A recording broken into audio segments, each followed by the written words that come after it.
Guys, eto na nga yung first video ng Boracay trip namin.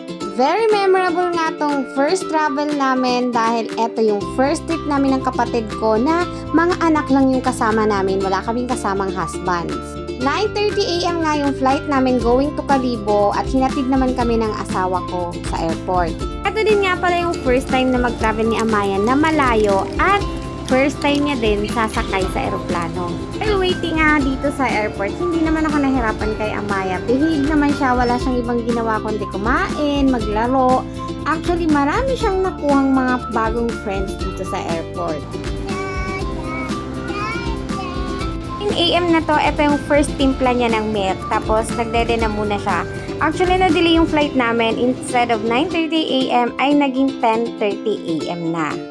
Ito yung mga anak naming teenagers, kahit antok ng mga yan, ako nakatawa pa rin dahil sobrang excited na. Para sa mga mamis dyan na nagbabalak mag-travel kasama na may maliit na bata, ito yung mga tips ko sa inyo. Dito pa lang sa airport ay pagurin nyo na yung mga babies nyo. Hayaan nyo lang sila maglaro. Magdala lang kayo ng maraming food or finger food na pwede nilang makain.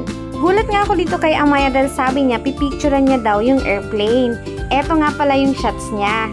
And said na nga, it's 10:30 AM, boarding flight na namin going to Calibo, Aklan. Kita nyo naman dyan na alive at sobrang excited na si Amaya pumasok ng airplane. Binigyan ko pa nga siya ng books para malibang at hindi siya mainip. So, Mentos nga pala yung nabili namin dun sa airport kasi papakiinin ko talaga si Amaya ng something chewable para hindi niya ma-feel yung pressure sa tenga. Yun nga lang nagulat ako dahil nakatulog na pala siya.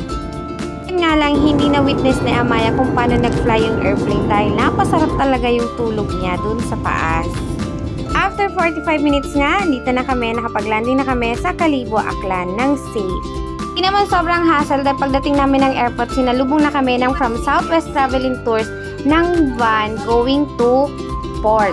Actually, madali lang mag-DIY kung pupunta kayo dito ng Boracay. Pero mas pinili namin mag-book sa agency dahil nga may kasama kaming mga bata tapos first time namin dito sa Boracay. Hindi siya ganun ka-hassle, lalong-lalo na may kasama pa kaming baby. May mga nag-PM kung saan nga ba daw kami nag-book. Hindi ito travel sponsored ha, pero dito kami nag-book kay Fully Book Travel and Tours. Para sa akin, mas maganda nga nag-book kami talaga sa agency kasi smooth yung travel namin, hindi ganun ka-hassle, lalong-lalo na may kasamang mga bata.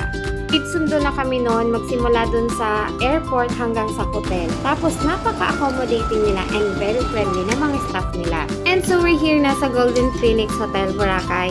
Abangan nyo na lang yung part 2 video ko. Bye! Thanks for watching!